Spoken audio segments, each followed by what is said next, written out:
Jack, when the NBA had its 50th season, it went about making a list of the 50 greatest players, and you were part of making that list. Well, that was 1996. So 20 years later, the NBA is now in its 70th season, and you have taken another stab at this list and then decided to rank the players on top of that. So you must love to work, because this is not an easy task. Whenever you make lists like this, the first thing that comes to mind are the people who were left off. Who was the toughest person to leave off the 1 to 50 list? Oh boy, I would say probably Steve Nash. I mean, I spent a season with the Suns and did a book on him. I love Steve. Who didn't love Steve? He won 2 straight MVP awards. I just put everything together, and I guess if Steve hears this, he'll probably be ready to kill me. But I guess to be on that top 50 list, you just needed to be a great offensive and defensive player, and probably at the end of the day, that's what Steve's defense made me leave him off, and it was really difficult. That entire team didn't play a lot of defense, that 7 seconds or less that's team. True. Who would be number 51 on the list? Would it be Nash or someone else? Well, I think one of the guys, when I added, I think 11 new players in the last 20 years, that meant 11 guys from the original list that I had helped pick went off. And I would say probably the guy was James Worthy, because James was a terrific player in the clutch, big game James. He was on some terrific Laker teams. But I just, so I would say if I was doing it, if I was able to put 51 on, James would have been the one I would have left on. Okay, looking at those 11 players that you've added now in the last 20 years, one of them is Steph Curry, number 31 on your list. What's the ceiling for Curry? How high do you think he can climb? He's got the same problem, quote, as I took a player like Isaiah Thomas.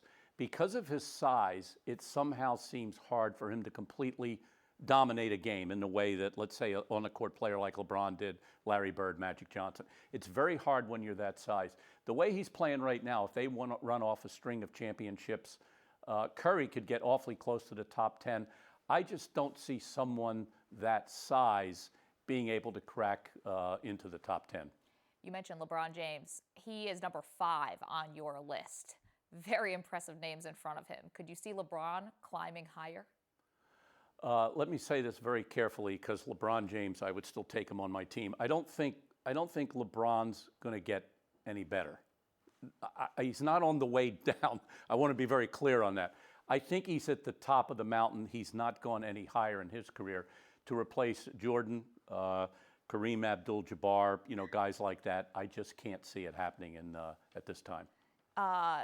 Some of the current players who you said you regrettably left off the list, younger guys, the Anthony Davises, the Russell Westbrooks. Who do you think you will regret the most not putting them on at this point? There was a guy, when I look at Jimmy Butler this season, I'm thinking, just an amazing player that I wouldn't have even thought about, being on this list. But I would say if there was a guy who has a real chance to get on there of those current players I didn't put on, it would be Westbrook. I mean, his talents are unbelievable.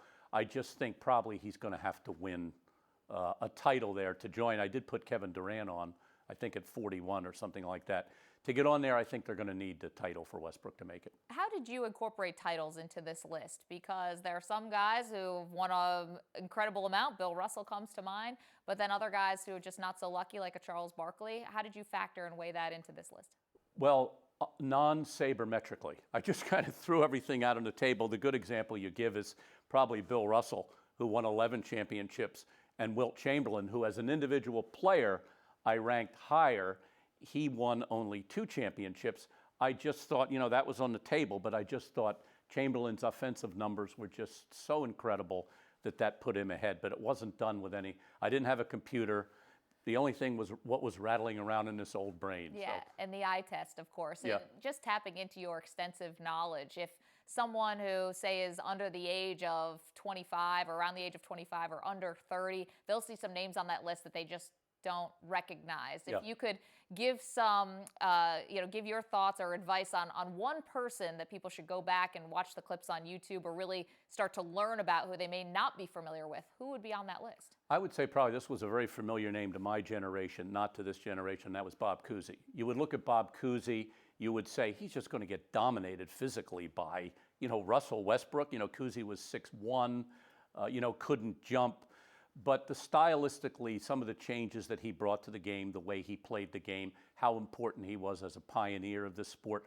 In the case of Cousy, a couple others, a guy named Paul Ayres and another guy named Dolph Schayes, I would say that was very, very important. And I always have a theory that the greatest players in one era would find a way to be a great player in another era. They would do the things necessary to make them great. I think Cousy would be one of those guys. And I think that's what keeps these NBA debates raging throughout the years, is because you can picture a guy, like Isaiah Thomas playing in any era. And with that in mind, speaking of golden eras, notice that 10 out of the 12 players from the original Dream Team in 1992 are on this list. Only 4 players from the 2012 team are on this list. There was some debate before that London Olympics about who was the better team. Is 1992 in that era, should that be considered the golden age of basketball? Well, I mean, if I say yes, which I'm going to, it just looks like, well, of course, somebody his age and somebody who was lucky enough to be covered is going to say that. I just think it is, because I think it was an extraordinary time. You not only had these great individual players whose names remain transcendent, Michael, Magic, Larry, all those guys. You also had the competitive team rivalries, which they lack a little bit now. You had the Celtics-Lakers. You had Celtics 76ers. You had a bunch of these subdivisions of rivalries that people really paid attention to in a way that I don't think resonates right now. So that's why, not just because I was in the middle of it, but I do think that era remains transcendent in NBA history. And of course, number 1 on the list is Michael Jordan. As we get further and further away from his career, do you think his legacy is going to change at all? I can't really see that, Maggie, because the bottom line for me in Jordan is when you look at the 6 they won 6 championships. He was the MVP in every one of those 6 championships. And what I always said about Michael is, no matter how much you hyped him, he always seemed to be better than that hype. Now, I'm kind of partial to on-the-court players, maybe more than centers. Somebody might argue with me. Chamberlain, Kareem, Bill Russell, each in their own reason had a better, was a more important or better player. So I am admitting a certain prejudice to a guy that was out on the court. But I can't see anybody achieving what Jordan did when you factor in his performance in those big games and the championships. I think the all-defensive teams, too. For people who didn't get a chance to see him, that's one thing that really lives on. It's not just the points. It's not just the spectacular offensive displays, but the fact that he was first-team all-defense, 9 times? 9 times. And I think that's where a guy like Steph Curry, who's not a bad defensive player, but a guy like that has a problem, just like Isaiah Thomas, being a lockdown defensive player who's really going to muscle up against his guy. I'll throw Steve Nash again in there also. So a guy like Jordan, who had that size and that bulk, that is a real advantage to a player like that. Are you happy you took another stab at this list? Well, we'll see why the tweets, you're an idiot tweets that might be coming in. So can't listen to those, Jack. It's always great to talk with you. Thanks so much.